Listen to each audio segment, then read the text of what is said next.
All right, we'll get started. It is 6:02. I'll call the meeting to order, and I'll ask Dave, who's our note taker tonight, to call the roll.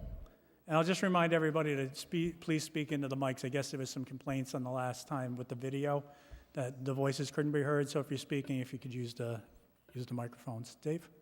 Mark Prince. Kate Massinati. Is that closer? Massinanti. Massinati. Here. Is that spelled right? That's why I'm seeing. I don't know who wrote that.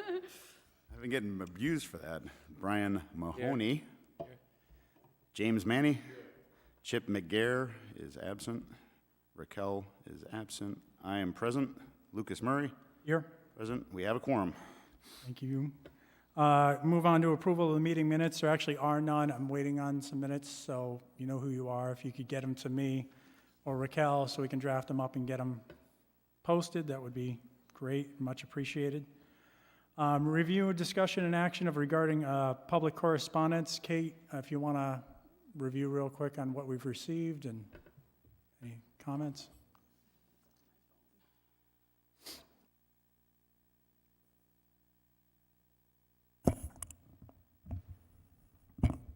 So I forwarded along to everybody on the committee. We had, actually there was correspondence from Dave that I passed along his thoughts on the various plans that everybody should have seen. And there was another correspondence from Kylene. First of all, I also bumped into her, and she said thank you very much for acknowledging her correspondence. And so it's nice to hear from the community members that they're A, paying attention, and B, understanding that we are listening to what they have to say.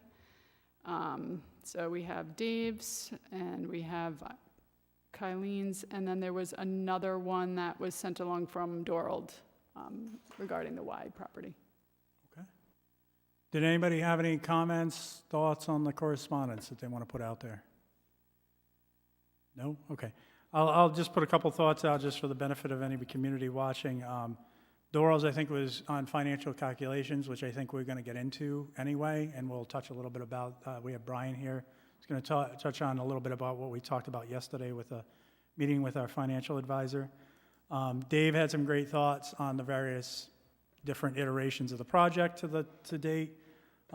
We did have one email, Kylene, I think, is it Kylene? That kind of went over the thoughts on if we were to go to an alternative site and the benefits and of maybe doing that. And then I did get one email I just want to put out there today about, it was more related to disposal of school properties.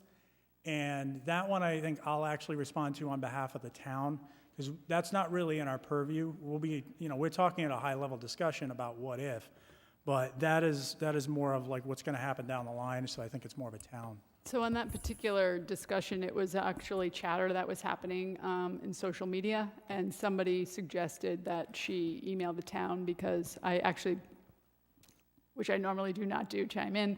I jumped in because the question was, what are the schools going to do with the building when it's no longer a school? And it's not, to your point, it's not a school building anymore at that point. When the school vacates the building, the care and custody of the school goes back to the town, and it's up to the town to figure out what to do with the building.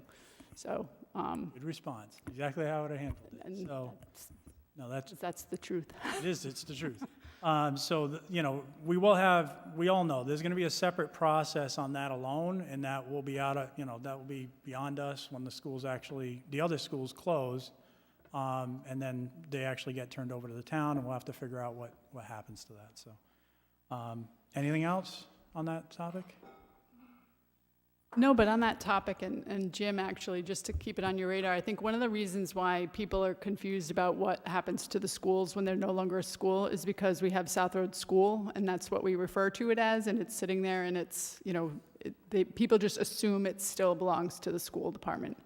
And I think actually, for a period of time, it did stay on our books longer than it was supposed to for a few years, and then it was finally all the right forms and whatever. So I think, though it is not part of our discussion, one of the reasons why it was prompted and saying, what are the schools going to do with the buildings, is because they're still referred to as schools. But we want to make sure when they're no longer a school, not that you don't call it that, but it needs to just be a clear delineation, like this is a town building now, and it's up to the town to figure out as a full community, what we're going to do with it. I've been here 6 months, almost to the day. I have not had a discussion yet with the town council on these buildings that we no longer use, the schools, to see if they're going to be repurposed or whatever. We have not had any discussions on it. That is something we will discuss. You know, we prioritize everything because really this committee, we don't have clear focus yet on what properties, if any, we're going to use, right? So I think it's the most prudent thing to solve the issue we have at hand first, and then I will approach the council on what we're going to do with these buildings. I want to assure everyone, I did it months ago at a school committee meeting too, I think it was, or a town council meeting. We haven't had any discussions. No one's whispering in my ear. I'm not whispering in anyone's ear on what to do with them, what not to do with them. So the town council sets the policy, and I'll give them all the facts on what they could be used for, if they could be used, and then we'll move on from there. I'm estimating at least another 6 months before I get to that point. Perfect. All right, thank you. I'll move on to the chairperson's report. So I have quite a few updates. So the website's been updated to post last week's presentation. All of the approved meeting minutes have been posted to the Secretary of State. Kate and I coordinated with Phil, and Phil does have a sample of the board on some of the notification materials that we're going to be putting out in front of town buildings and hopefully even private businesses. So one of the sample boards is actually here if anyone wants to take a look. Kate and I looked at the samples. There's that in a flyer form, and I believe 250 copies you have tonight. So Phil's come through for us within a week to be able to turn that around and get these up. It does have the meeting date of November 5th, trying to get that posted. So I want to thank Kate and thank Phil for helping us all turn that around. I have been in contact with the Independent and Narragansett Times to place full-color ads in there, quarter page in the Independent and Narragansett Times for late next week for the November 5th meeting. So those will be going in the 3rd and the 4th. It was the best I could do because they only publish once a week. But at least they will be in there, and they're full color. They're actually a reduction of the flyer that Phil had made. So it'll be consistent with the other marketing materials we put out. I already posted to the town Facebook site and pinned it. So I would ask Mark, Kate, others on the school side if they could either share that or go ahead and post that flyer to their social media. And then we do have boards available to put up in the schools or wherever you can in public view. So if you could assist with that, I'd greatly appreciate it. I did send an email to Mario Carino from RIDE today requesting clarification of the athletic field reimbursements. I'll go over this really quick and let me pull this up. So this is the RIDE regulation. I'm try to zoom in here. And I sent Mario a very specific email. Now, I want to preface it in that I have stated before, this kind of soft answer I got was, if a facility, athletic facility, was built on a location other than the building facility location, that he felt that it would be reimbursable. But I just want to be crystal clear because we're going through a decision process right now that we want to be certain that if we go in a certain direction, that a field would be reimbursable. Because as I look at the regulations, you'll notice field houses is specifically exempted. So those are not reimbursable. Field houses are not. As we've talked about before, field surface materials on existing fields is not reimbursable. However, if we can demonstrate that the facility is used for school population, there's nothing in here that relates to proximity of the site. So that leads me to believe that we could have an off-site facility. And the reason for me posing the question is I know it's going to come up. I just wanted to be crystal clear.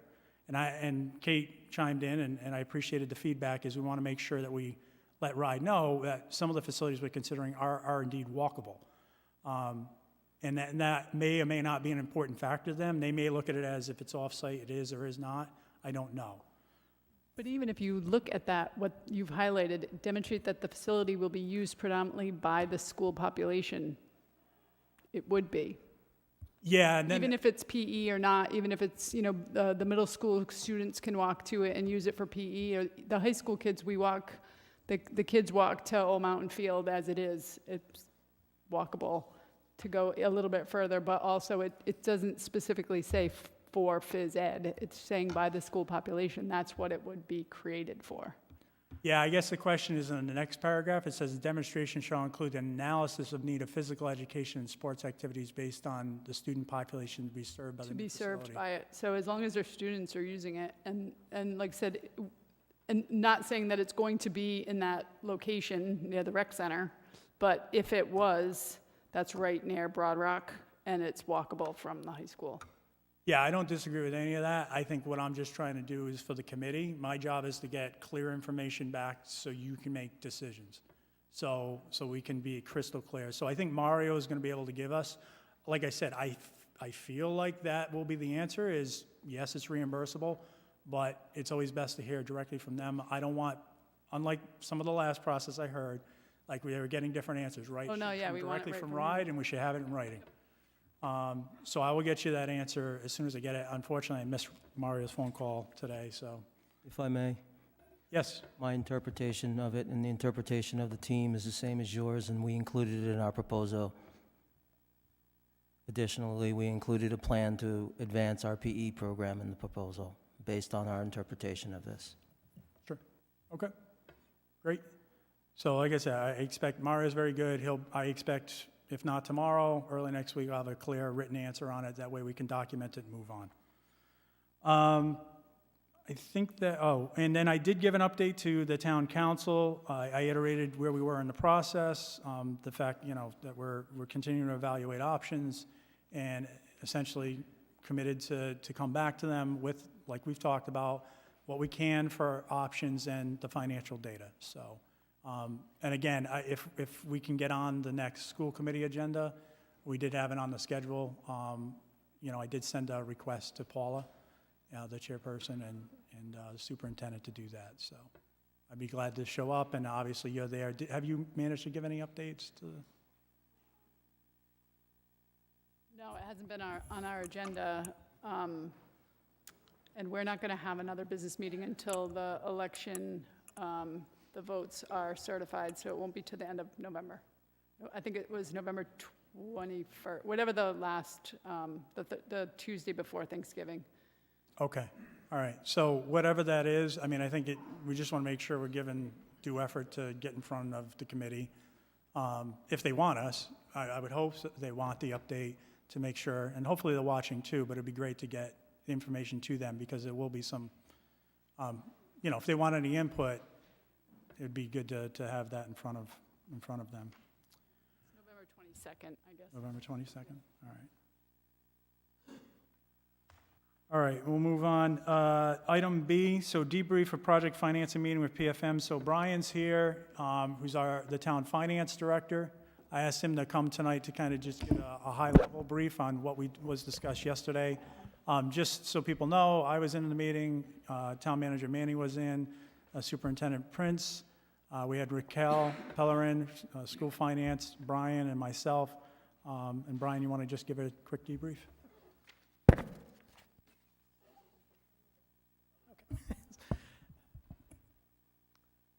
as Luke mentioned, we met with PFM yesterday, who's the town financial advisors. Steve Massaroni acts as our financial advisor on items such as this, bond issuances. We asked Steve to review in this ever-changing market.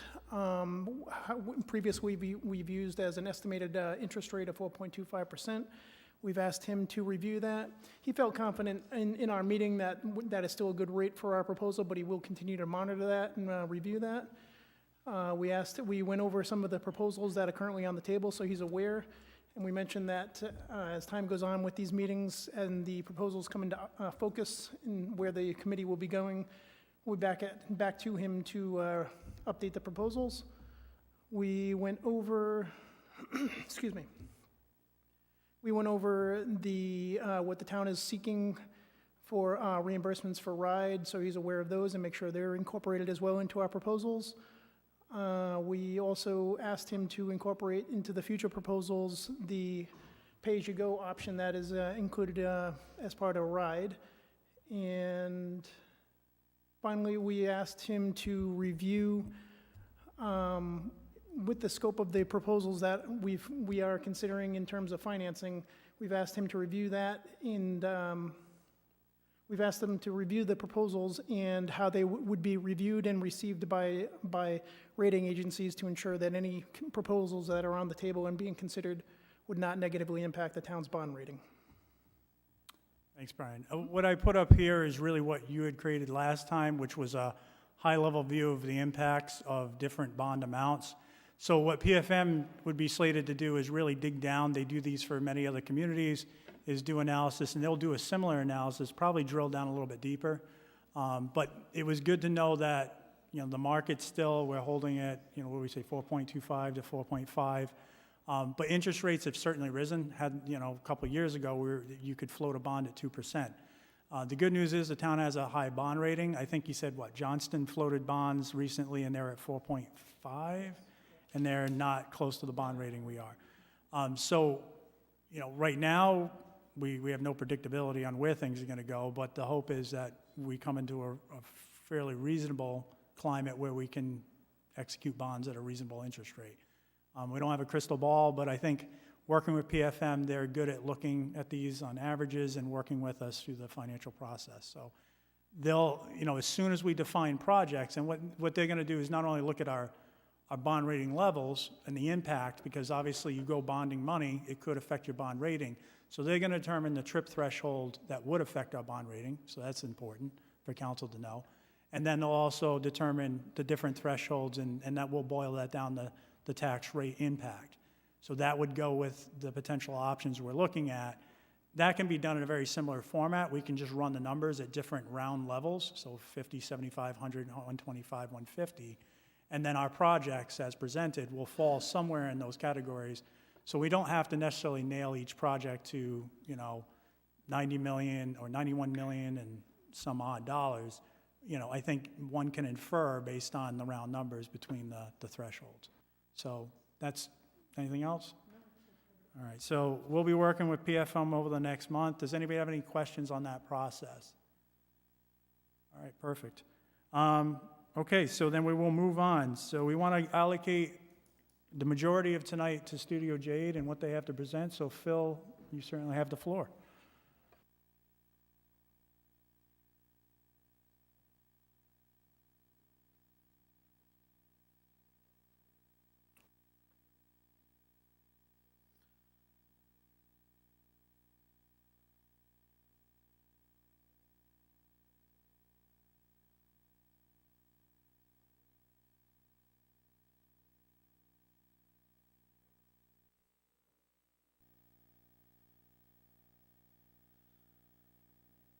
Good evening, everyone. Thank you for having us back again.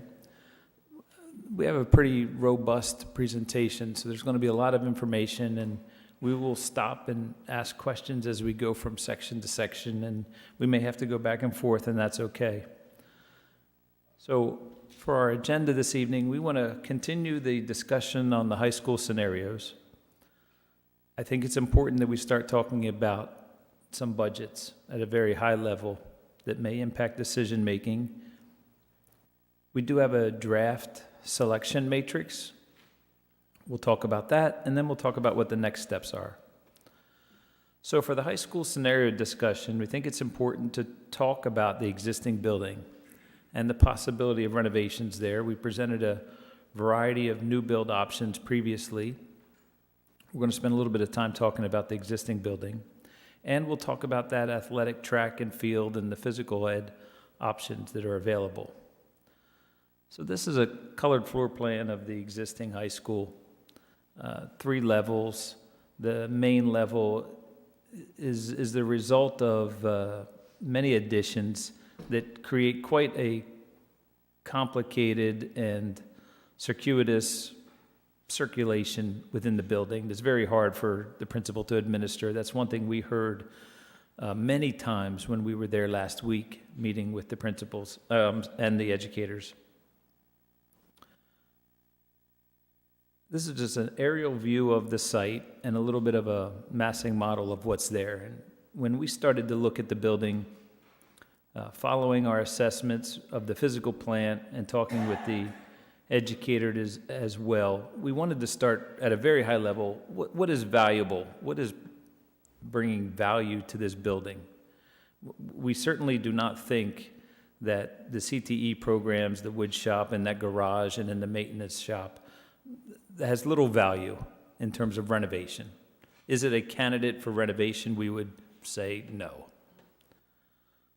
Followed behind that is the gymnasium spaces. They are large spaces that have lived their useful life, not necessarily oriented the way you want them, adjacent to other spaces.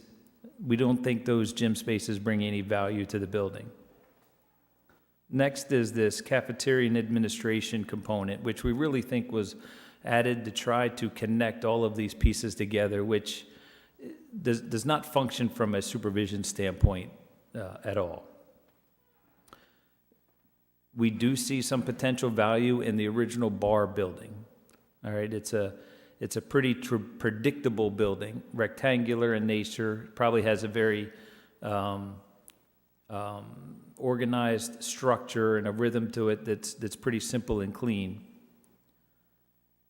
The auditorium we do think is a space that could be salvaged. We talked about the reason for keeping that auditorium and other options because of the size that it affords you without having to locally share a larger auditorium. And then the last is the science wing, which, you know, we were on the fence of whether that's really value added to the building itself. It does contain your science labs up on the third floor, but as we know, you have too many science labs, for example, because the building is much, much larger than what you need. But we determined that keeping that bar in that orientation contributed to the difficulties in supervision and circulation. It extended the path of travel, which we felt was unnecessarily long. If we looked at a scenario where you would keep what we consider the value-added assets right now, which would be the original bar building in the front and the auditorium, and somehow connect them with a much more dense programmatic arrangement, you could imagine, as we had in the new building, the gymnasium and the locker rooms and other major public spaces to the right of the auditorium. That really becomes your public entrance. We would develop the site similar to how you see it in this example, maximizing the opportunity. This just happens to be the example if it were new.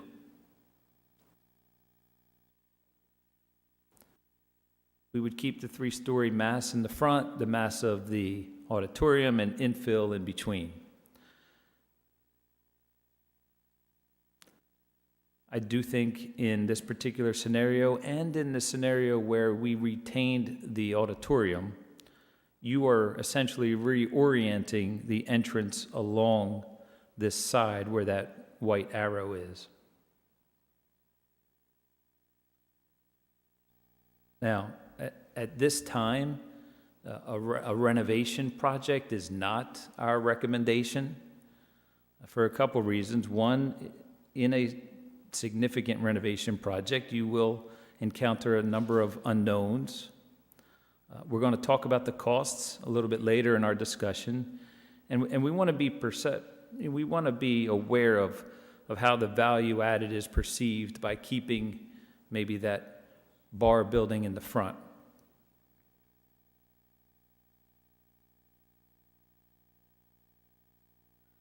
So let's talk about the athletic track and field and what our options are for physical education. We have amenities at Curtis Corner.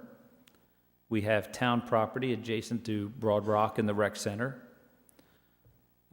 We should discuss the idea of a future field house. We know it's not reimbursed, but it should be planned for. And I want to talk about the relationship to the existing high school site if it is decoupled. So again, this is just a rendering of the track and field that you could put at Curtis Corner. The blue building represents a large field house complex that you could fit there. You certainly have plenty of parking. You could certainly add additional tennis courts and pickleball courts, et cetera.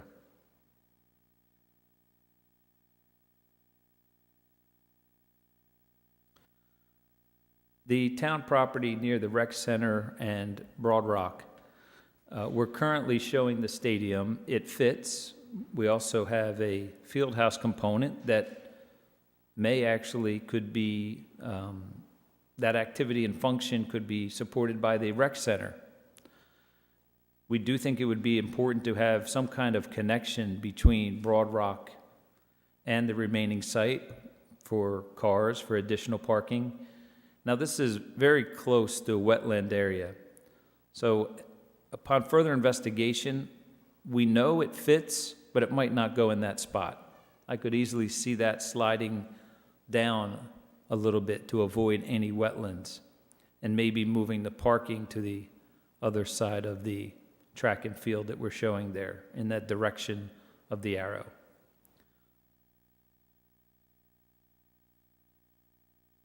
And again, can that rec center support a future fieldhouse need?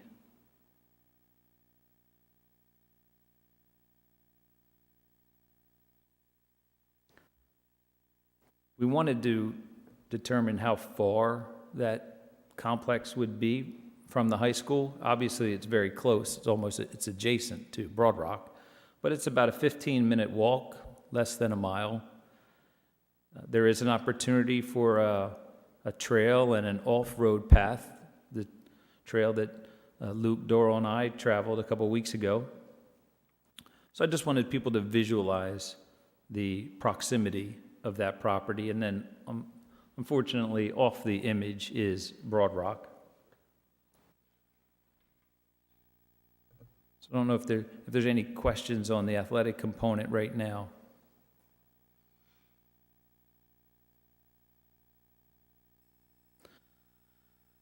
So following our meetings that we had with the educators last week, we started to develop our architectural program. What are all the spaces that are either going to go into a new build or fit into a renovation project? And we start breaking down all of the rooms so that we identify what each space is, how many of them we need, and what the square footage is. And that goes for a couple pages. And we landed at about 158,000 square feet. That's to satisfy the programs you have now for 703 students and the CTE offerings that you have. So we're going to go through this slowly so that you understand how we arrived at the numbers that we did. So per current ride formulas for a new build, it's formula-based. For 703 students, grades 9 through 12, in an integrated CTE program, we would go after 225 square feet per student, and that would give you a building of about 158,000 square feet, which aligns with our program, so we're sure that it would fit. They also have a prescribed dollar amount. Now, that current dollar amount today is $551. You'll see that I'm using $586. We know that number is going to be increased. I was at a meeting last night with RIDE, and they shared with me some information on the elementary schools. They were increasing the elementary school value by $35. The high school may be more, could be less, but I don't think it's less. So I used that additional $35, and that's how I arrived at $586. When I multiply that by the allowable square footage, you come to $92 million. Now, that is not the only amount. There's more. Just a clarification on the 703 students. I understand that that's the projection as it stands right now, but I know a lot of folks ask the question, well, what if more students come? Is it possible to use 750, or does RIDE say you have to use the number that? They only allow you to project out 5 years, and that is the number.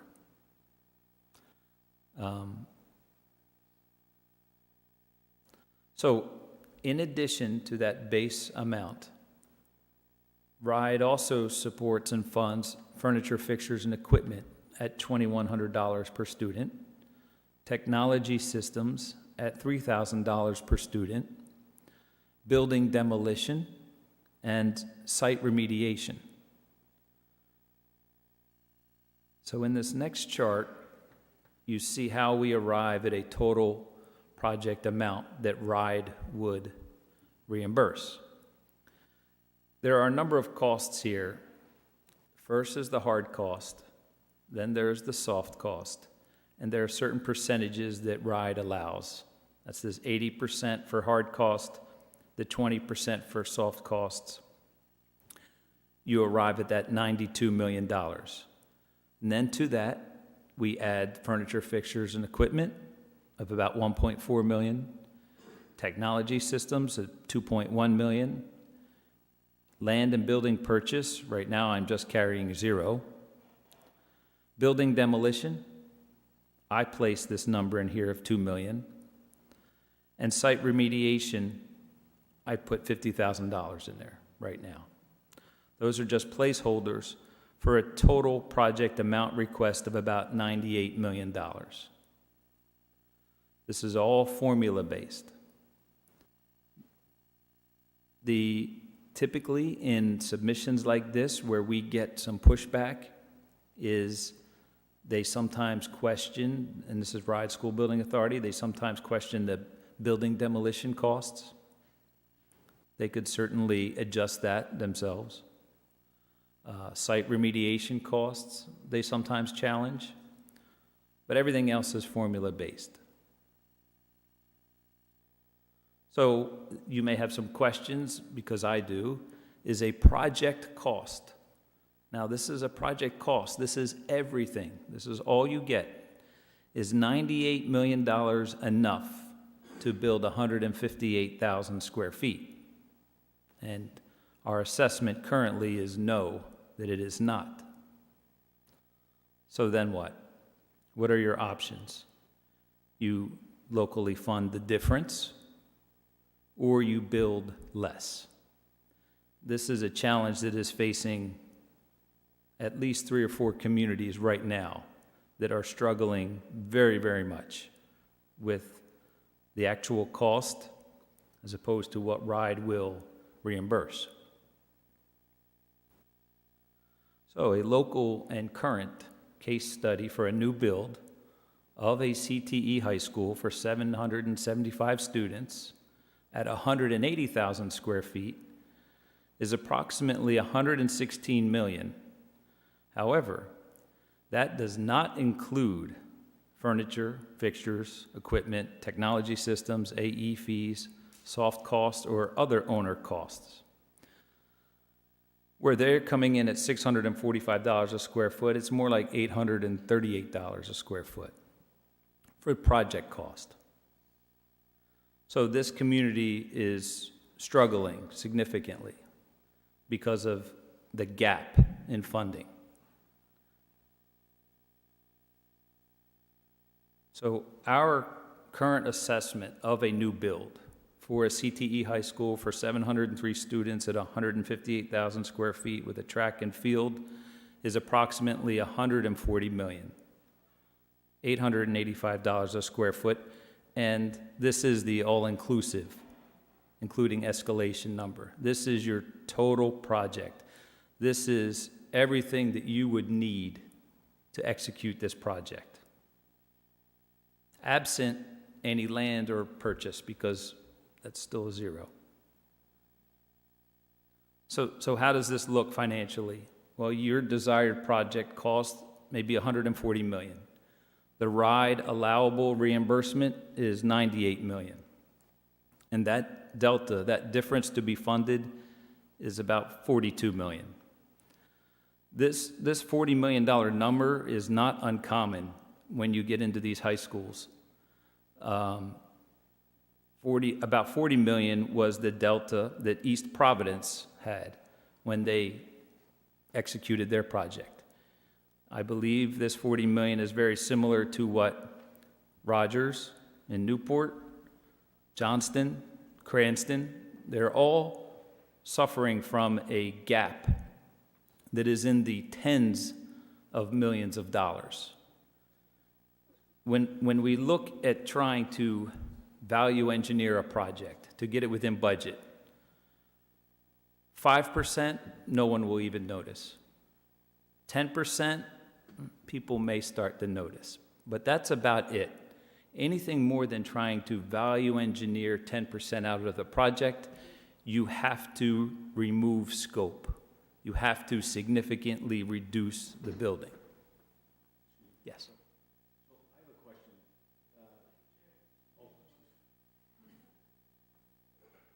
Sorry.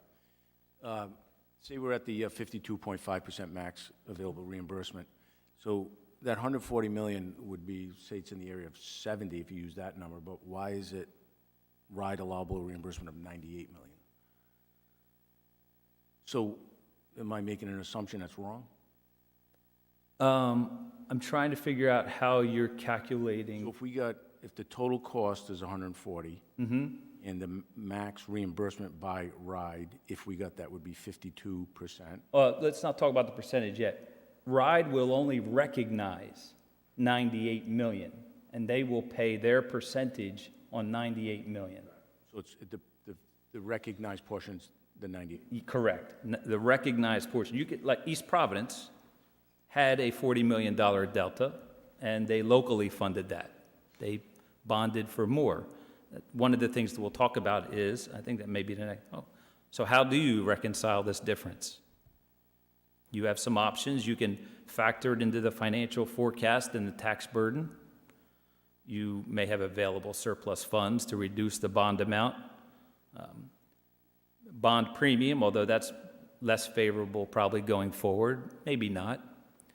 But for example, Newport recognized almost $10 or $12 million in bond premium. Okay, that helps closing their gap. They're pursuing other grants. But in addition to this, you are then faced with removing program and scaling down the project significantly. For example, we are at 60% construction documents at Rogers High School, and we're considering removing the air conditioning from the project. Right? So I don't want to see you in this position. That's why I'm presenting some very, very appropriate very appropriate and timely information from other construction managers that we're working with throughout the state, other municipalities that are going through this as well. Now, I want to go back to this because lest anyone think Phil? that, yes, I'm sorry. We have a question over here from Dave. Sorry. And I know you can't answer this, but it just, if all of these projects are coming in 40 million off, and RIDE is looking at this, and they're only increasing their dollar value by 35, I mean, at what point do we need our elected officials to talk to RIDE and say, you need a reality check? I mean, you just said 4 different projects all came in 40 million off. And Approximately 40 million. Right. And I know from projects I've done that their reimbursable dollar value is a joke. I mean, they're missing it by 25, 30%. I don't want to put you on the spot, but are they restrained from increasing it too much? Do they have pressure that they can't do it, or do they actually believe that the numbers they're putting out there are real? So I don't know what they're thinking, and they have not yet officially released these new numbers yet. You know, when you move into a stage 3 and you're working with RIDE collaboratively going through the design review process, you know, they challenge you often to be as efficient as possible. And They have other grants that come along that can help. But I don't think they have an answer for what you're asking. I can give you some other examples. I've heard Massachusetts has sort of parked all their school projects right now until things either cool down or they sort of get themselves reorganized. We do a lot of schoolwork in Delaware and Maryland, and we found out today that Delaware is not funding any new projects for this year. They're taking all of that money and, because of market pressure, giving it to projects that have already started. That's how Delaware happens to address this. I guess I want you just to be prepared to make the right decision going forward. Phil, I will say, along there, Dave, we will have the opportunity to question RIDE directly, because we'll be inviting Mario and the team here, and that's something the committee can ask them directly. But it's kind of like they're at where they're at, right, Phil? Unfortunately, so likely going to be the answer, but we will bring them in for the Inquisition. Right. I just hate to be short-sighted. I mean, Kate's point about, do we build for 703? Well, we can build for 750, but they're only going to reimburse us based on 703. Doesn't mean you couldn't do it, but again, we've already, Phil, and I agree with him, is projecting a delta. We can't just keep increasing that delta. But at the same time, I don't want to not have air conditioning where we need air conditioning, or not have a new gym where we need a new gym, because a decision is made in a vacuum at a level that we can't control. So, if someone were to say, well, is it less expensive to maybe renovate those couple pieces at the high school? So if we look at a new build, and this is the scenario we just ran through, 158,000 square feet at about $700 for hard cost, about 27% additional for soft cost, that's how you get to the 140 million. But at demo ad reno, we took the bar building, which is about 76,000 square feet, and added the auditorium to it, which is about another 17,000 square feet, to come up with about 93,000 square feet of demo and reno. And we have, I had to pick a number through a range of numbers that we were working with, of about $805 a square foot. Same soft cost factor, that's about 95 million. But remember, we're trying to build 158,000 square feet of program.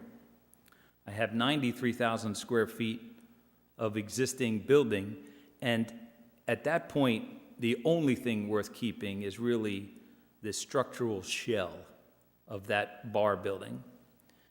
So we're still going to have to infill and connect those spaces with something much more compact at about 65,000 square feet, using the same $700 a square foot hard cost and the same soft cost factor. Renovation is going to be more than a new build. About 13 million right here. And let's keep in mind too the perception. Anything on this site that is built new is built behind this building. So at 35 miles an hour, I might question where $153 million went, because I won't see it. And I think the community is looking for something. The school it's a fine-looking school, but it doesn't look like a $153 million school that has state-of-the-art programs, it has some energy behind it. So what am I trying to say? We need to recognize that SK will need to fund projects for more than what is eligible for reimbursement by RIDE. Something you should discuss and accept if you want to continue to move forward like that. Because there are many unknowns. And at this time, I'll give you just an example of site civil conditions. Those unknowns can impact a project budget significantly, and there are others. Scheduling and lead time right now, we know, is very difficult for construction, and that extends general conditions, and it drives up costs, and And Dave, you are experiencing this, I'm sure. So that's just a statement that I made that I want you to think about.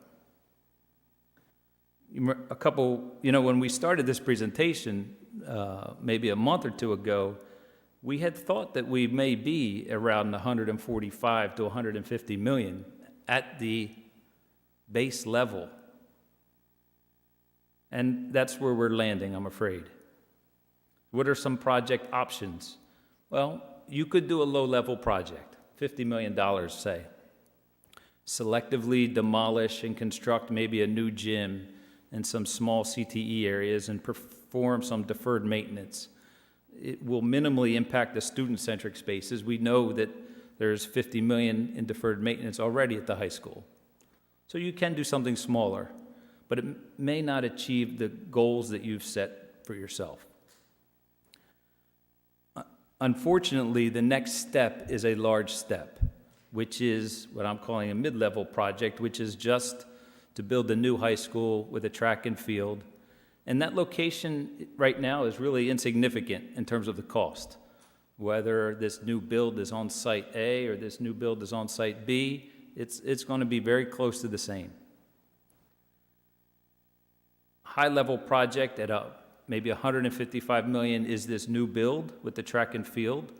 Again, the location is irrelevant. And as we mentioned last week, we consider investing that 15 to 20 million in asset protection at other schools. Now, I know I dumped a lot on you there, so I'll pause for some questions, or I could continue. There's just one more piece. So I'll kick it to the committee. Do you have any questions at this time? Well, we'll definitely have some comment period after this. You have one more section? Yeah, one more section. You want to just continue? Anybody have any objection? All right, Phil? So the last section is to talk about the selection matrix and have a discussion on that. So we have identified a number of criteria, and the community had a chance to participate in this when we asked for some of their opinions as well, which they had. And I'm going to show you a graphic at the end, keeping in mind anything that is green would be an advantage, anything that would be red would be a disadvantage. And I have a series of statements here, yes or no, maximum and minimums. Maybe I'll read them very quickly. Obviously, project cost is going to be one of the items. Does it maximize incentives? Is it town-owned property?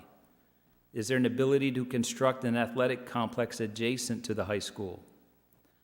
Is swing space required? Is it safely walkable from dense residential areas? The availability of parking? Increased traffic impact within neighboring communities? Does it require the district office to be relocated? Does it allow for future building expansion? Does it have a full-size auditorium that is reimbursed fully by RIDE? And the next two are kind of subjective. Does it meet the educational space needs? In my opinion, whatever project you're directing us to, we're going to try to meet the educational space needs that we are given. That's a little subjective, so I think you'll see that in our draft, that's yes for all the options, with the exception of the renovation one. The opportunity for sustainable features and green initiatives, and future maintenance, is it low or high? So this is just a draft, and it's not complete, but I want you to take a look at this and see how it starts to look at these options. The Curtis Corner site, the YMCA site, the existing site with a new build with a remote track and field, existing site demo add reno with a remote track and field, and an existing building where we would just do some selective demolition and renovation. The reason why that says varies is because we would work to the budget at that point. So this is just my personal commentary. I believe that the deciding discussion, if you commit to a new build, and you consider going all in, is this a new build with adjacent athletic track and field, or is this a new build with a remote athletic track and field? That's my personal opinion on where I think some discussion should be had based on the information that we're providing. That's all. Oh, and then next steps, which we can get into after some questions. Thanks, Phil. Are you done? Or? Yes. Okay, all right, thank you. It was a lot of information. So I would take this opportunity, I was going to add it in, but I think it's related to the decision matrix, although actually, why don't I wait on that? I want to have Jim give an update on the YMCA because it wasn't added into the agenda. And I'm going to take this opportunity and then we can discuss what you talked about because I think it should be part of the conversation as we go around the table here. So you want to? Yeah, we have to make a motion to add that to the agenda. So I'll make a motion to add discussion on the town manager's update on the YMCA potential purchase. All in favor? Aye. Any opposed? All right, motion passes. So Jim, I was hoping you could give an update on that, please. Thank you, Luke. Just before I begin that, thank you to the people that showed up tonight and the people watching us. That's why Luke constantly, at the town council meetings, will bring it up so that we can get we need people in this town, the residents, to weigh in and talk to us on what they feel the town needs. So, but thank you to everyone that shows up. I know it's sometimes a long night. You all have jobs. So the question came up early on in this discussion. We're in week 9, I believe it is, Luke, right now, 9th meeting. That is the YMCA a viable piece of property? Mr. Beasley brought it up, and at first, we just didn't put it on the table, but then decided we all decided let's take a look at it, and I'll just give you an update on where I'm at with that. I contacted the CEO of the YMCA a couple of weeks ago, asked to meet him, and we did. We met this week, and I will give you the facts up front. The YMCA is not for sale. It is. It's not projected to be for sale, and in the immediate future, it is a profitable operation. And it serves a wide grasp of South County, to include Narragansett and South Kingstown, because of the pool. So it's a very popular YMCA. It's part of the Greater Providence YMCA district. So I learned something that day as well, that like Westerly is not, it's in a different, on its own, and I believe Middletown as well, but this is part of the Greater Providence YMCA. There's several of them. Once again, it's very popular. I belonged there for many years myself early on. It serves a wide demographic in this town, elderly, young. It serves recreational sports, competitive sports, and it's a big draw. The pool is the big draw. So going into this, is it a viable piece of property? Sure, it is. We would have to, if we ever did decide to go down that path, we'd have to go before the board of directors, and there's no certainty they'd say yes, they would sell it. But also, because it's profitable, you can imply that it'd be a premium price for it. It's not like something they're looking to dump by any means. But there's one thing that kept striking me over and over and over. Any of us that have gone in that YMCA know how busy it gets with the pool. It serves a large elderly population, serves a large young population with recreational and competitive sports. So we might be solving one issue, one problem, but creating another one which could be as equal as the one we solve, because it is definitely a valued asset here in South County. So with that being said, and looking at some of the graphs that Phil put up, I'll leave my opinion to myself right now until we open it up for discussion, but it definitely would leave a huge void in this town, and I think we'd have a very large population of people in this town very upset that we took away such a valued resource. Thanks, Jim. And, I was surprised when Jim came back and said, they're actually operating in the black, but you can see the activity there. And it's certainly understandable because it's really the only pool other than URI, and it's an alternative resource. The town doesn't have that resource. So it certainly makes sense.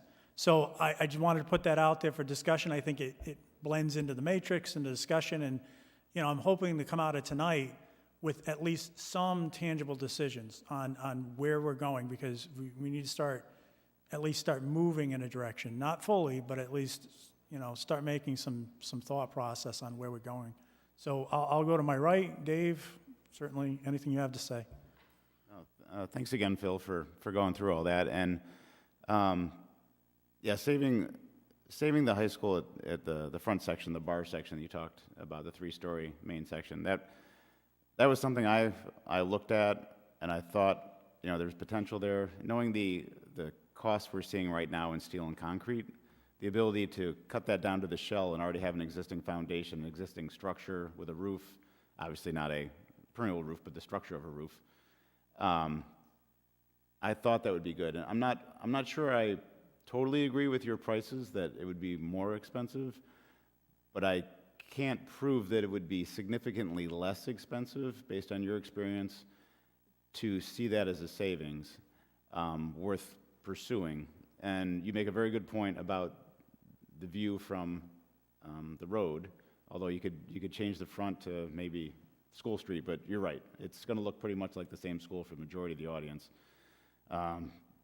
So I'm kind of leaning in that direction. It also doesn't give you as much flexibility for the school layout that you would like, that I know if Chip was here, he'd be talking about in terms of supervision ability, site layout. So it does definitely constrain you in some ways. So my hope was to find, excuse me, I'm fighting something too, not COVID, thanks to you.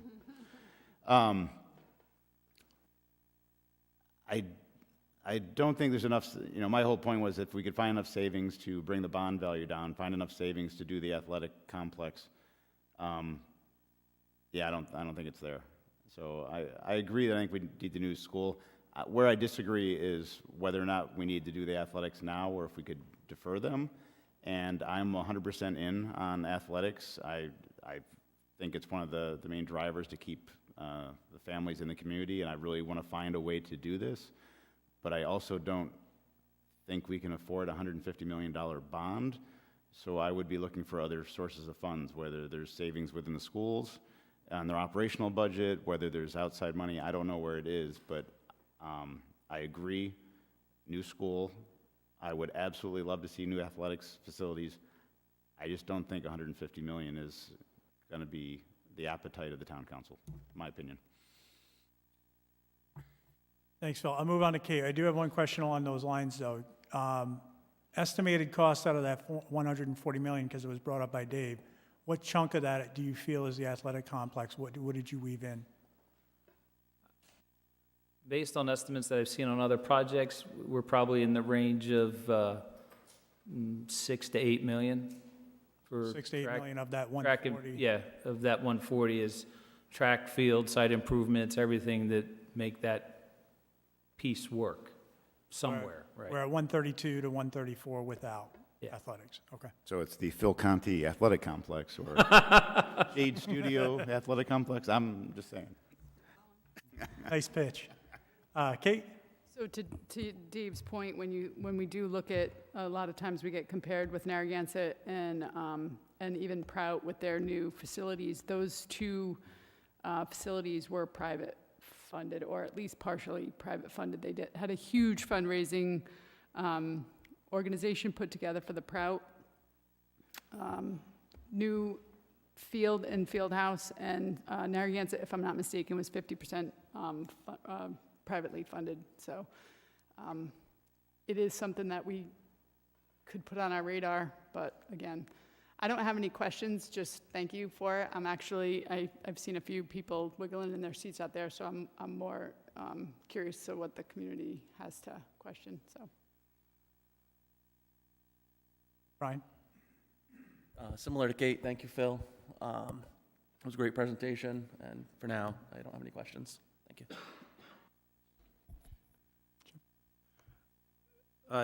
We attended a meeting yesterday with our financial advisor for the town, correct? Was that yesterday or Wednesday? Everything's just melting in one day to the next for me. Wednesday, yeah. So that one, that was an eye-opener for me. And these numbers, these are tough decisions. I agree with Dave, 140 million, that's a lot of money. That is a lot of money.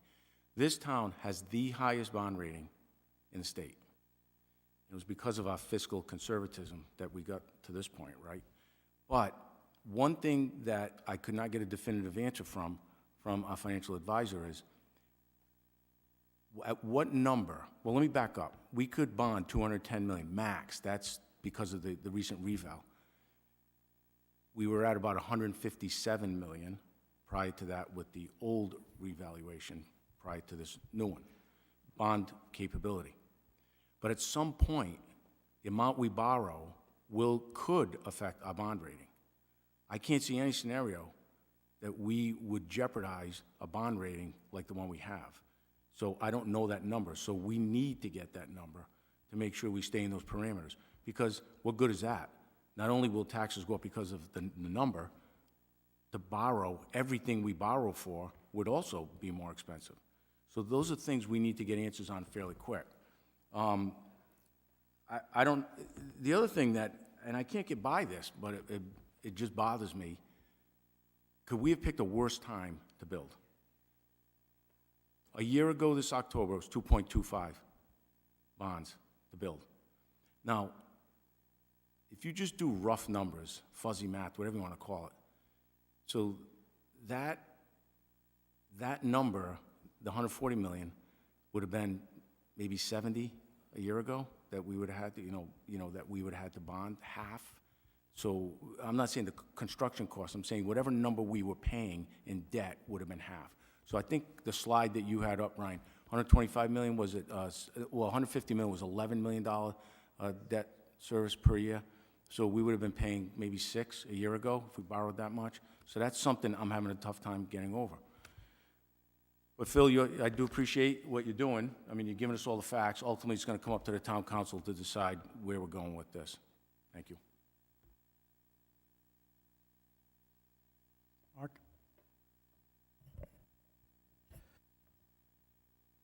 Phil, thank you. I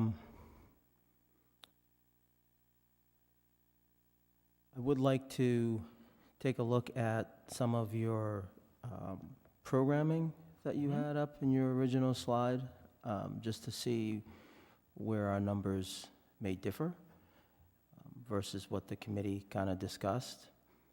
We knew that when we put together our square footage projections, in some instances, we were wishful thinking, right? But that was the kind of the will at the time. And so we can clearly go back and take a look and compare and reassess in that area. That's something that we can do, and that's something we can look at programmatically. And so we can begin that work as well. I know that the number, or whatever it is the community's going to have to bear. But I guess one thing that kind of keeps popping in my head is, like, what's the alternative? If whatever it is, you come down, you go up, you go sideways, whatever we do, whatever that number is, yes, it needs to be palatable, it needs to be digestible, and the bill's going to come to. So I realize that, but we cannot not do nothing, right? So I think that's an option that we also have to have on the table, that, oh, what if we do nothing? We cannot not do nothing. We have to do something. So between nothing and something, where's that sweet spot that Jim's talking about? So I'd be curious to hear more from the community, and we'll go back and look and come forward with additional information that might help this conversation. Go ahead, Kate. And yes, we have with the bond rating, and we have the best in the state, but we also, in the past 20 years, have not touched our buildings. So there's a reason why we had the best number in the state, but now, and you are correct, could we pick a worse time, but what's 2 years from now gonna look, and what's 2 years from then gonna look? Is it gonna keep going up? Is it gonna we don't know, right? We didn't know 2 years ago that COVID was gonna happen, so I'm not saying I'm all in on 150. I'm certainly not. Like I said, it's terrifying, but at the same time, to Mark's point, like we have to do something. So we have to find that place to be.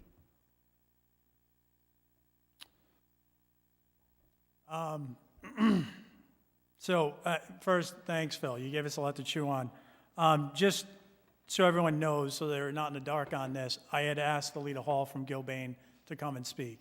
It was determined that may be a conflict of interest, whether it's legal or not legal. There's always a perception of impropriety, right? We don't need it, so I understand it, and so we move on. What I did ask Phil to do is reach out to Alita and others and get construction cost data, which I'm assuming you did. It sounded like you did talk to Alita as well. Yes. So to answer some of these questions, right, what would Reno look like? Explain what we're doing and at least get some feedback, because they're working on projects right now, and we need to know that data. So thank you for bringing some of that back. I keep going around in my mind. I'm kind of a very, clear. I try to stay objective, right? And I always say, Jim and I talk about calling balls and strikes on things. See how it is. And so I look at our job, and our job is to determine what we think are the best projects. I don't think our job is to determine affordability. I think we should present options that try to get affordability as much as possible. So what does splitting out the athletic facility look like, and what's the price tag on that? And we present that as an a la carte option with a high school. That may be an option. Could we bond two separate questions, one with, one without? I was doing some quick math, and we talk in big numbers, but the difference between a $125 million project and $150 million is 13 cents per thousand on the tax rate. $8 million for the athletic facility is 4 cents per thousand on the tax rate. I don't know if that's a lot to people. Calculate that times your house value. But here's what I know intrinsically. If you're going to spend $150 million on a project, or 132 versus 140, and you look at a school and it doesn't have a nice athletic complex, and you feel like you're inferior to the town next door, that has an impact, likely has an impact. I'm trying to prejudge what people think. I'm just putting it out there. So I think our job should be present the data. That's why PFM is going to get involved, and they're going to break it all the way down to what does that mean? Like, if you want to pay that 4 cents per thousand, you can get that athletic complex. Either it's the council or if they want to put it to the will of the people. I think one important thing you said is, that I needed to hear is, renovation doesn't look like, to Dave's point, whether it's equal, we can debate the numbers, it sounds like that is going to be an equivalent option to a new build. And I can say for myself, if I'm picking the two, just from experience, I'd much rather deal with a new build. I have a clean site, I can build up, I can put that building anywhere I want, and everyone feels really good that they're getting a new product. And I can tell you, if you go past that same facade, and you've spent, I agree, $150 million, 140, I don't know if that leaves the impression that the community expects. So I think boiling it down to, do you want fields on-site or off-site? And we've heard some additional data on the YMCA, so I'll tie that in. I've left the door open on the YMCA because I believe in full transparency. We ran the option. After hearing what Jim has said, and I think, where we're going with this is, if it's not for sale as a full site and it's stripping a community asset, I don't think that's the way we want to go.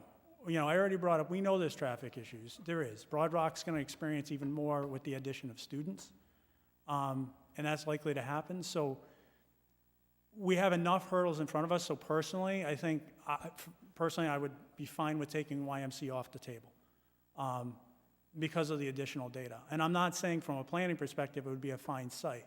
I just think that if you can't do the whole site, I know it was proposed to do the back of the site, but again, you still have the sellability, which one thing that Jim didn't iterate that we talked about is the Y apparently has plans for lacrosse on those back fields.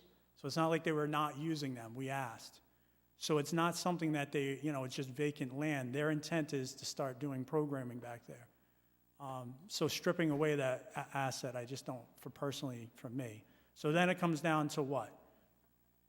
Curtis Corner, which I know is tainted, but I still personally would like to keep it in the loop as far as evaluation. and same site. That's really what it comes down to. And then what's the valuation of each? And then I believe we have to present the $50 million option to council. We have to present the alternative option, which is, and we have to have a basis of comparison. And if, unfortunately, there's a big jump there, which I don't like, because I always like to see the middle option, right? What can I get for 85 or 90? But it doesn't sound like we're gonna get anything for that, because you have to make that leap. So I guess to boil it down is, I think we needed some decisions to be made.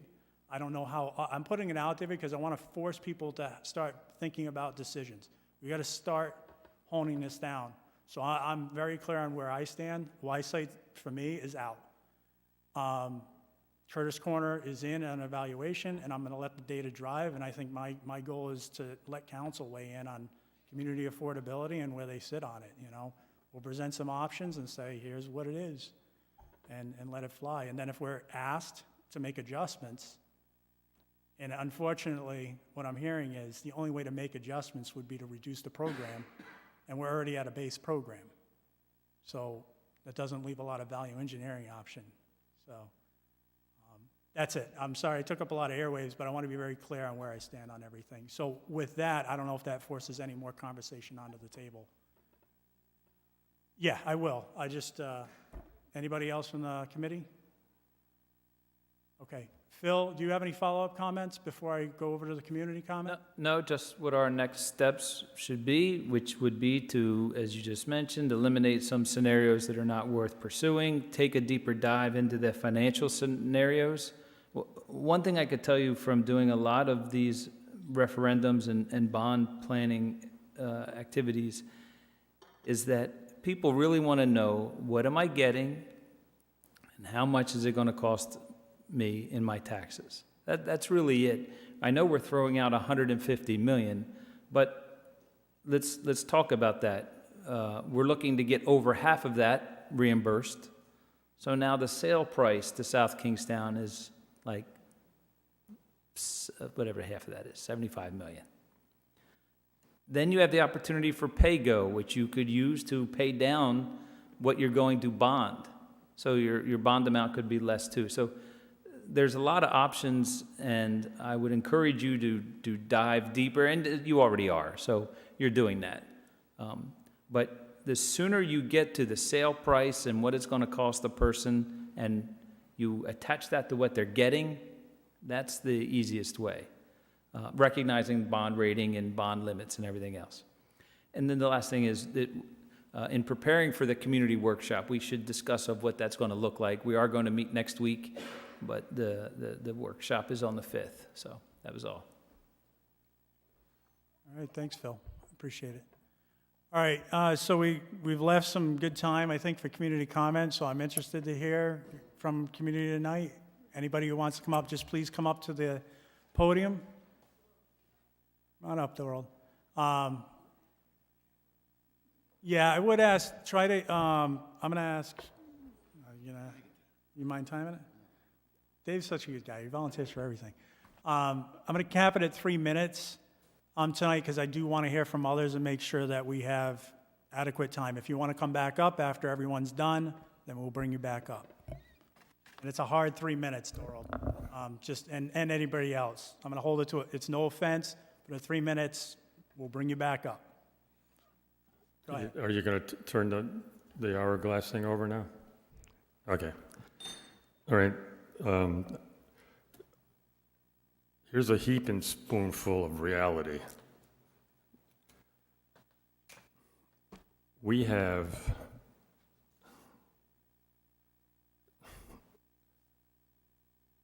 our school budget is $24 million more than East Greenwich, and we have fewer students this year. Mr. Prince is working on this, on the side. We're going to be closing 2 schools next year, so obviously we're not going to have the same workforce. But just over the last 8 years, we lost 25% of our student population, but our employees only dropped by 10%, and that's been the trend for 20 years. this town has the highest, largest drop in public school enrollment in Rhode Island. We're number one over the last 20 years, 43%. It's incredible. There's only 2 districts in the state where their enrollments went up, Barrington and East Greenwich. They also happen to be the top 2 public school districts in the state. So the money is there for us to do whatever we want. We just have to get it out of where it is so that our costs drop. Now, the difference between what you were talking about, so if you take 47.5% of the 98 million, it's 46.55 million dollars. Okay, so if we got the full 52.5%, the 98, our part of it would be 46.5 million dollars. Now we're minus the 42 million that they're not going to reimburse us for. Doesn't make any difference. If you had the 46 and the 42, you come up with 88. That would be 6,280-some thousand dollars a year. That's what would be our bond, what we'd be paying for if it was a 25-year bond at 5%. 5%'s a lot. 25 years, if you build a new building, I would think you'd go at least, well, you go 25 years. You wouldn't go 20. I would go 25 years. So it's easily covered. Doral, I know, take a breath, take a break, I collect haven't your even thoughts. started. You can come back. Next, community member who'd like to come up and speak, please?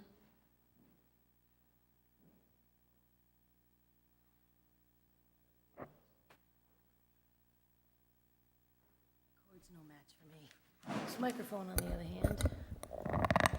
hand. My name is J.C. Northup. I live in Wakefield.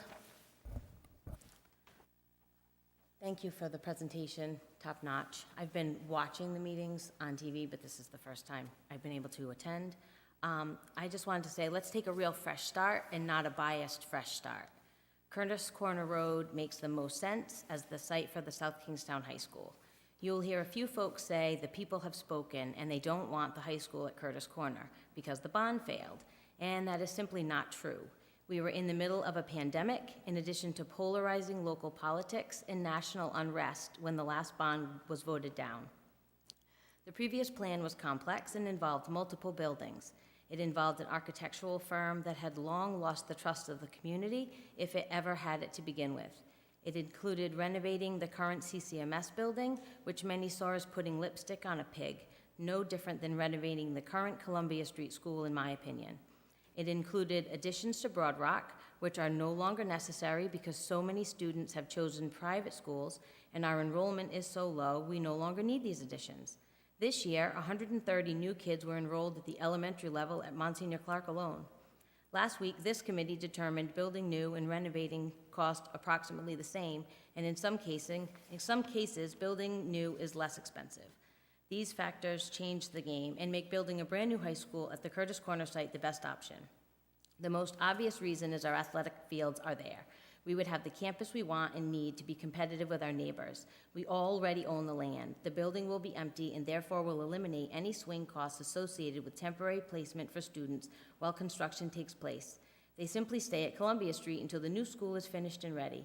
The only constructive argument I hear for keeping the location at Columbia Street is for after-school job opportunities for kids. I think if we took a poll, the number of kids actually walking to an after-school job versus the kids struggling with getting to fields for after-school sports would be significantly lower. I believe you will see that the biggest opposition you receive to the relocation of the high school is from those who live in the area of Columbia Street. They are not so much concerned about where the high school will be, but about what will become of the site if the high school isn't there anymore. Unfortunately, That is a different set of problems for another day that the community will work together to solve. The town did not vote against the high school at Curtis Corner. They voted against a complex plan that was not well understood with too many unknowns in place. Build a brand-new, right-sized high school on the land that abuts our playing fields, that provides our teachers and kids with opportunities to teach and learn in a modernized facility that will prepare them for the future. Thank you. Thank you for your comments. And you're right on time. That was well timed. It was perfect. Anybody else would like to come up and take community comment? Doyle, let me just make sure nobody else. Go ahead, come on.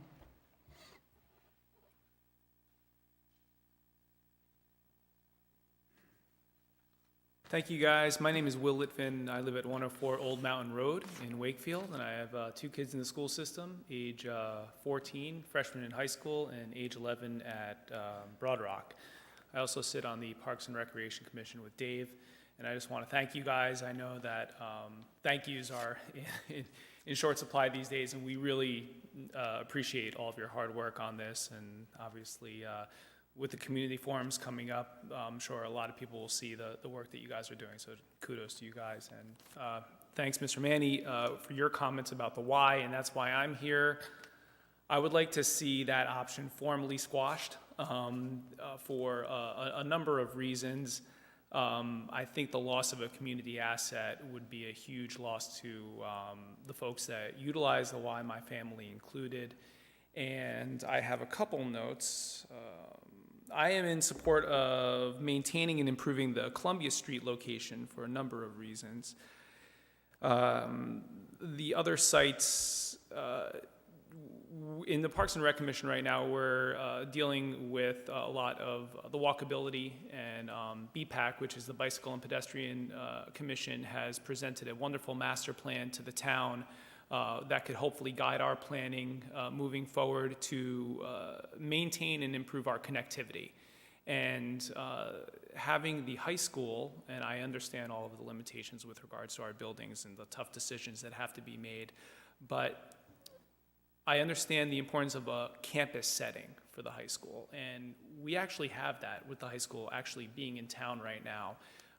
The walkability to our fields, even to the park at Old Mountain, where the high school utilizes the ball fields and the tennis courts even for gym classes, it's right there.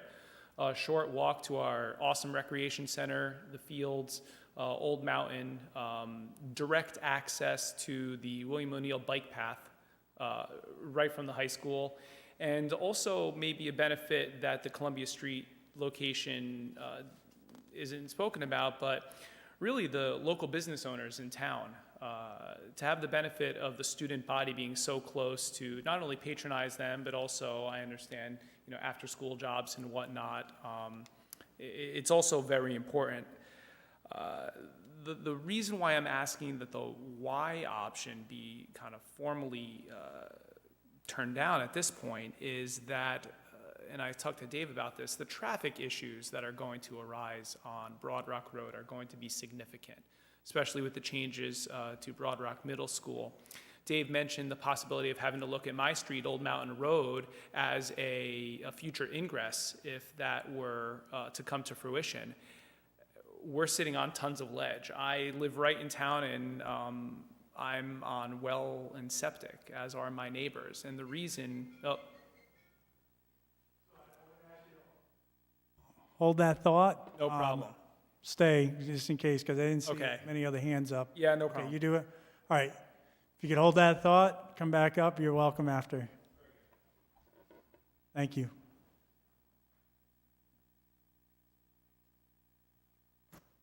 Hello. So I think listening to Will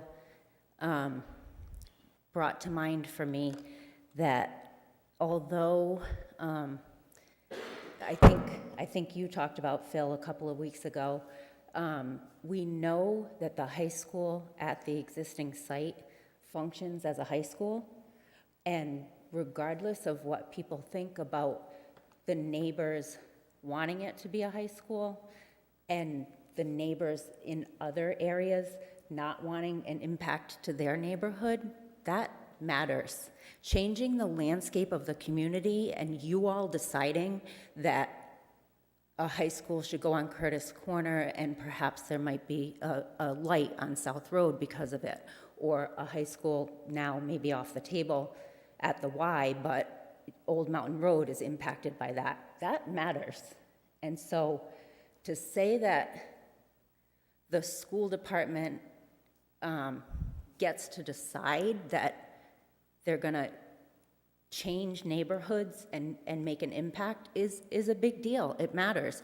And I honestly do believe that it was a huge reason why the bond failed.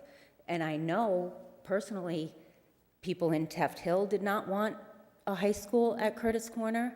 I know that people in the Oaks would not want a high school on Broad Rock. So the people who are going to support a bond, whether it's a new high school on Columbia Street or whether it's a renovation or whatever you all come up with, they're gonna, if they would support it at Curtis Corner, they're not gonna not support it at Columbia Street. So changing the location gives you guys a whole new set of problems. Keeping it there, with the little amount of time that you have to figure it out, you will have so much more support because you won't be fighting neighborhoods. It matters. Thank you. Deb?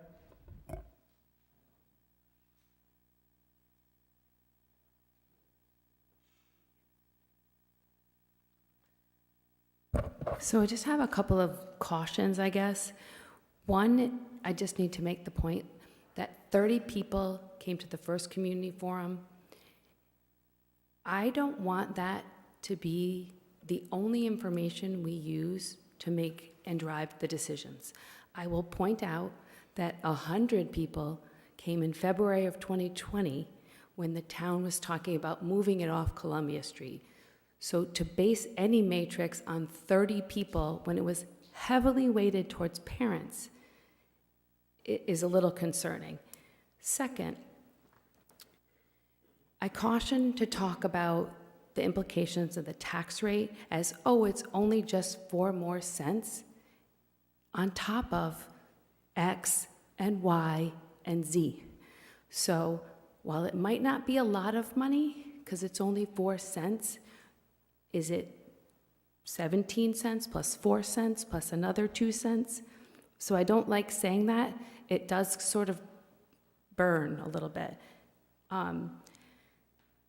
Did I do that? Okay.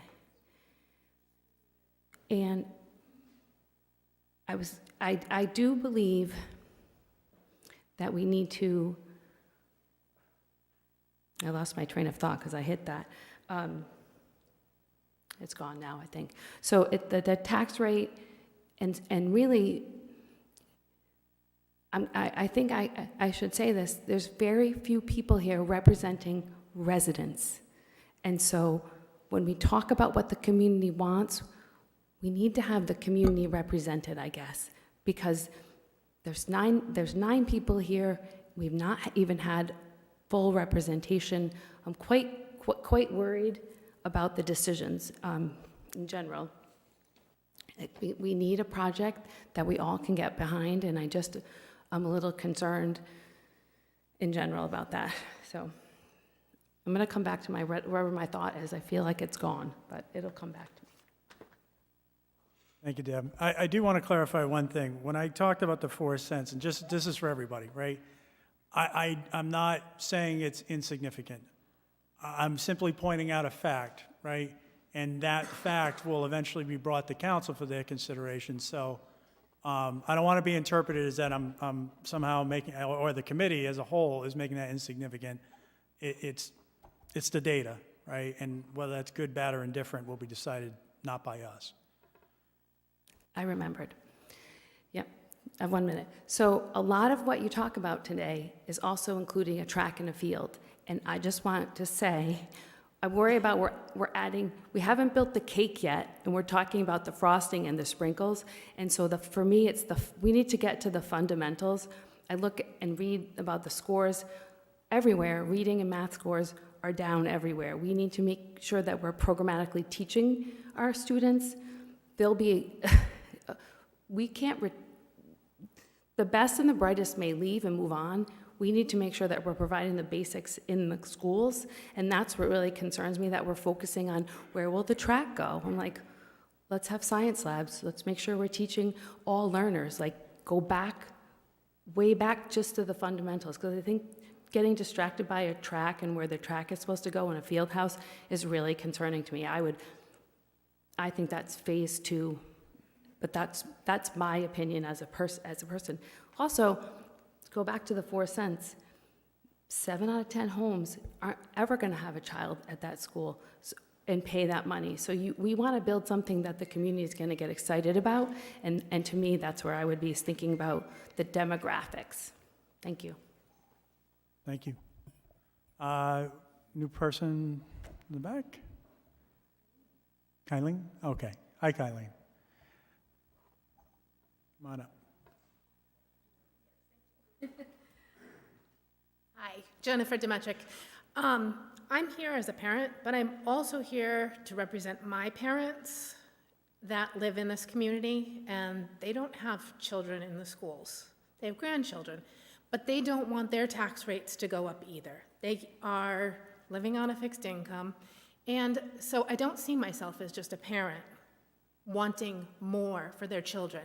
What I am afraid of is when we talk about renovating a building that my father went to high school in, back in whenever it opened. He was at Curtis Corner, I don't know, whatever his whole story was.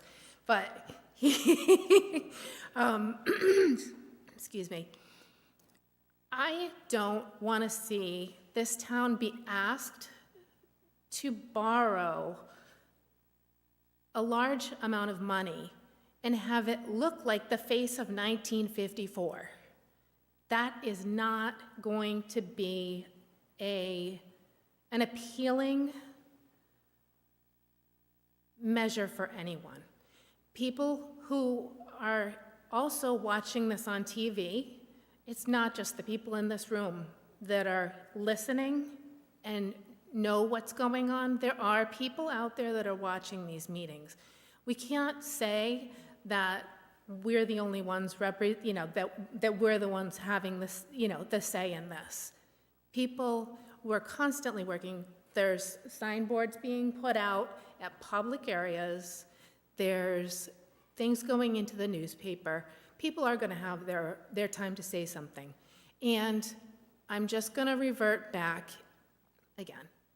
$85 million. Does it seem so big now, does it?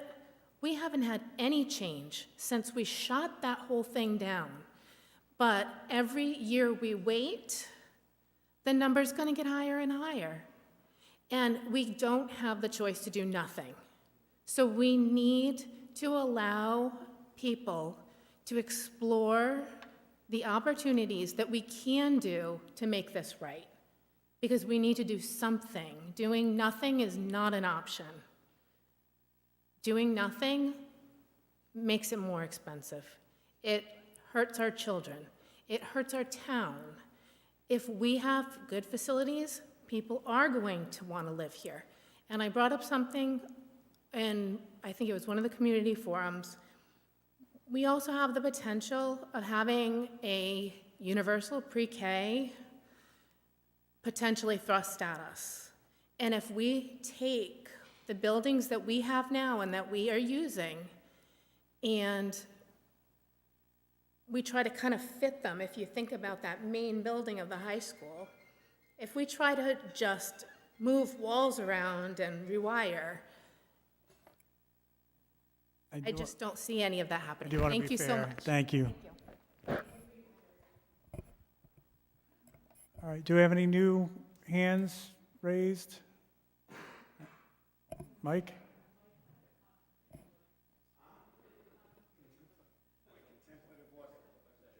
didn't know I had one.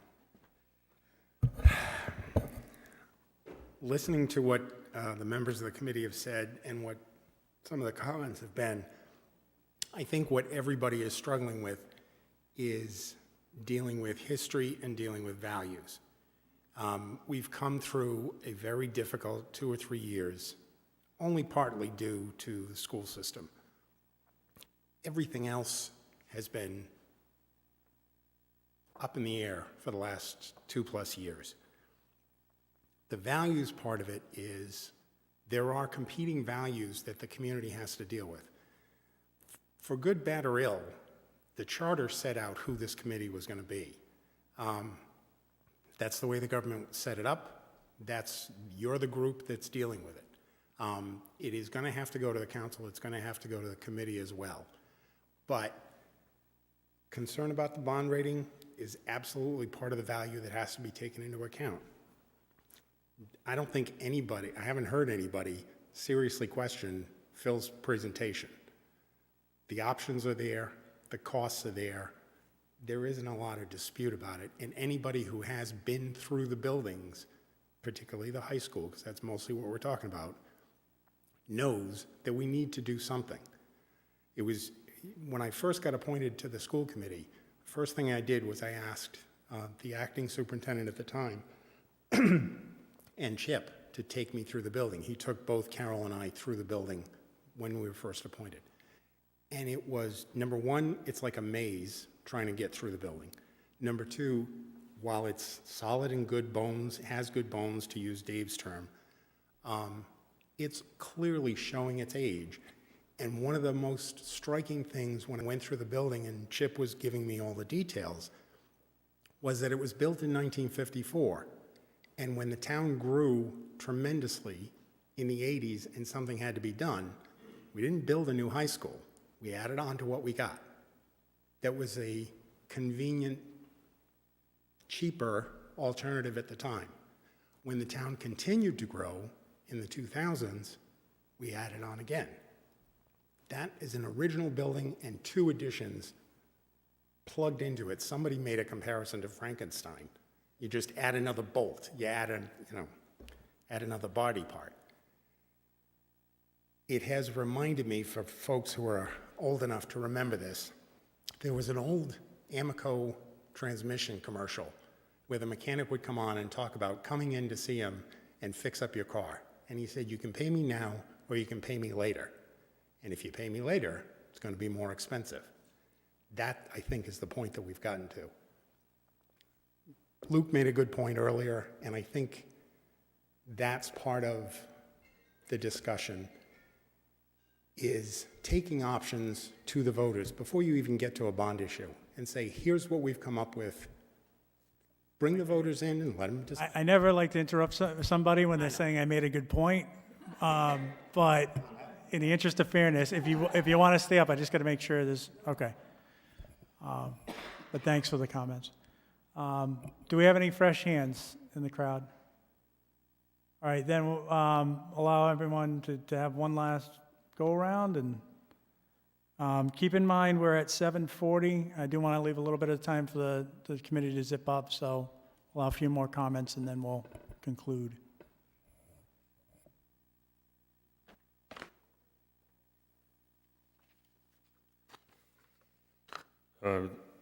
Ms. Northup gave you a little revisionist history there on the defeat of the bond, the $85 million bond. First of all, it was crushed. 75% of the town voted it down. If that had passed, you could have just rolled up our sidewalks and canceled everything, because it was so that was so bad.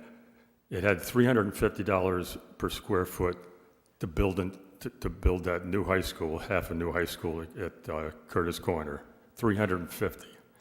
It had $125 per square foot for the elementary schools. It had a $24 million addition to Broad Rock, and then when you add the interest, it was been $32 million boondoggle. So. Thank you. The town council should have put a letter in the newspapers thanking the public for bailing them out. When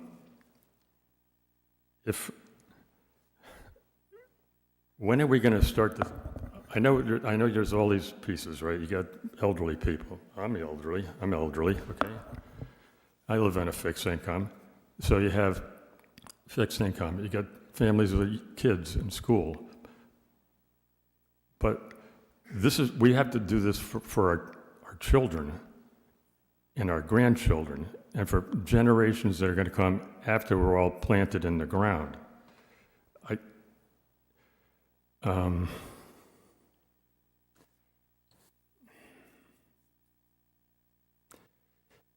We can do this. We can build a new school, and we can afford it. If you build a new high school, the percentage, I looked it up, the percentage of students that come back, your enrollment will increase by at least 10%. So if we build a high school for 700, with all these students we have out of town now, Hendricken, LaSalle, Prout, North Kingstown, Narragansett, Chariho, they're everywhere. Couple hundred at least, maybe more.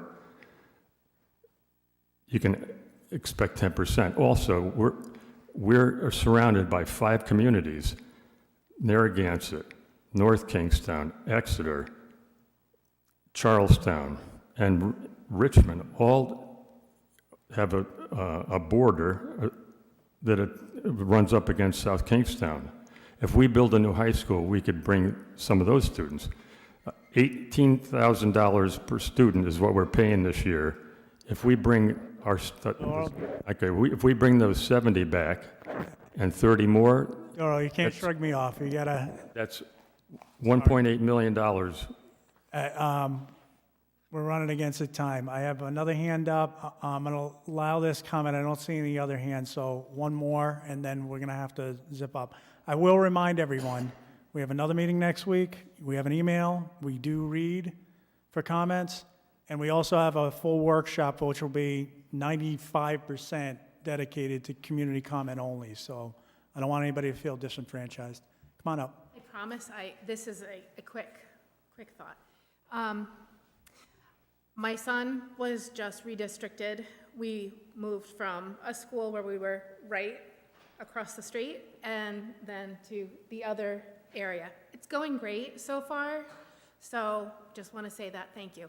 But my concern, again, just about the high school and doing the renovation at the high school is that my kids are going to be where? Curtis Corner or in a trailer. They've already been redistricted. They've already been moved around. They've already gone through COVID and not gone to school. In that sense, that was my concern, and I was meant to say that before, but thank you. Thank you very much. Go ahead. Her concern is extremely valid. There is a cohort of kids that we want to keep on our radar, that they've been completely disrupted year after year after year for various reasons. That's happened to cohorts of kids in our community in the past, especially after South Road School closed. And then they became like the single class of 5th graders in Broad Rock, and then they were moved to, so we've done this a couple times in our community, and so we do need to keep it. Thank you for bringing that up. You're not the first person to bring it up, and it is something we want to make sure we keep on our school committee radar. Mark? Agreed. Brief to the point. All right. We're still on the topic that, Studio Jade's presentation and the Matrix and other, I guess we're not going to have enough time tonight to really bite into, I don't think, any major decisions. I've kind of made my own statements here tonight, but I would ask that the committee, again, we'll put the presentation on the website, which I've included all of the documents to date on that website. All of the presentations are there for download. We'll send it out to the committee and others. I would ask for next week, you really start thinking in terms of decision-making. I mean, we have some information on the Y site that was presented tonight. I'm not saying final decisions have to be made, but just thoughts that we can share on a dialogue next week, because I'd like to carve out some time just for dialogue on, Maybe we do say next, because this meeting technically wasn't, we weren't planned to have this meeting, right? This. Correct. So next meeting, we could look at it and say, next meeting, come in and you have to pare it down. I mean, the why is off the table. Like, that's, I don't know, we have to vote on that. It's not for sale. The land's not for sale. They're not interested. Sure. So we can't plan a project around that. So I don't even think that's a votable situation, well, I right? mean, So if anybody, we can track down any road we want, no matter how much friction we get, but I just want to be, we don't need a vote on it, But my but, point being is next week, everybody should come and say, okay, what are the two that you want to float by? Because it isn't our final, we don't get to make the final decision. It does go out to it goes out to the committee and it goes out to the council. So these are our ideas. This is what we agree could work and go from there. And then again, we float those two out, and then November 5th, the community can come and speak their piece and say, and we can start looking at it that way versus us continuing to push week after week after week with no kind of definitive focus. sure. So I think we will leave some time for dialogue at the next meeting. Just come prepared. There were some options presented tonight, too, that could mix in, like athletic facilities, that if it went at the existing site, we're going to have an option A with sub B and C, right, at stadium and various locations. And then we'll have another option potentially, that would be the Curtis Corner, if that, that one's on the table. And we could even, Phil's done some polling. I don't know where Phil went. I'm missing, oh, there he is. But maybe we even present, you talked about a round robin at the workshop, and then you did the online poll, which I think was extremely handy, and we could poll it. So I don't know what the committee members feel about that, but that's a framework, Phil, because I know you need some time to prep. So along those lines, does anybody have any other thoughts on that sort of general workshop at this point? Does that give you enough to get started, Phil? Yes. Okay. All right, good. Any other questions, comments, concerns on that dialogue topic? All right, I'll move on. So we have one other topic to address, discussion and action on public outreach and communication activities. I wanted to mention a few things under this. Thanks, Mark. One is that we do have flyers, and I can get more. So I'll put this out to the community here, anybody watching, the committee, elected officials. I can make more flyers. I'll put them out anywhere. Any help that we can get to get those out. If you're interested in helping distribute to Main Street businesses, local community nonprofits, whatever it is, I'm all ears and I will get you flyers. The boards, we have 15 boards, right, Phil? What a guy. So we'll have 16 boards. That's way more than we have town facilities. I'm hoping the schools can get, them put out. So we will have extras. So again, anybody watching, listening, we would love to be able to post those in highly visible public locations. Like I mentioned, the ads are going in. Social media has been put out.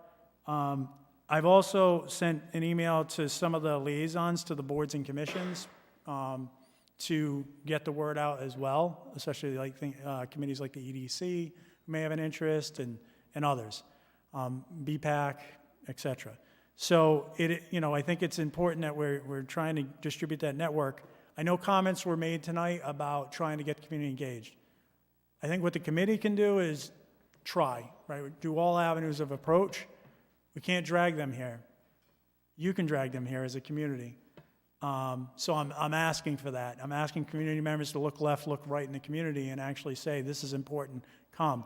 And if the motivating action is the Columbia Street site going to be abandoned? Because that is a question on the table right now, then that's the motivating action. I mean, we're not saying it is. Is Curtis Corner going to be the site? Are we going to put the athletic complex at a completely different site? These are all questions that are motivators for community to come out. So I'm not looking to propose disruption to the town, but I think it's important that they see the value in this, because these are all questions that are on the table. So I'll get off the soapbox. Does anybody else have anything on this topic as far as suggestions that we should be doing to get out to community or other? All right. So I will move on. So we're actually at the tail end of the meeting here. We had one last item on general public comment. We have 8 minutes. Does anybody have any last words? We got you all tonight. Good. All right, so I'll leave general public comment. We'll go to scheduling of next meeting, which is scheduled for November 3rd at 6 p.m. That's on our master schedule. We don't need a vote. It's on there. It is scheduled. So we'll make sure to put that out as soon as possible. And then I'll ask for a motion to adjourn. Thanks, Kate. Second. Thank you, Brian. All those in favor? Any opposed? Motion passes. Thank you, everyone.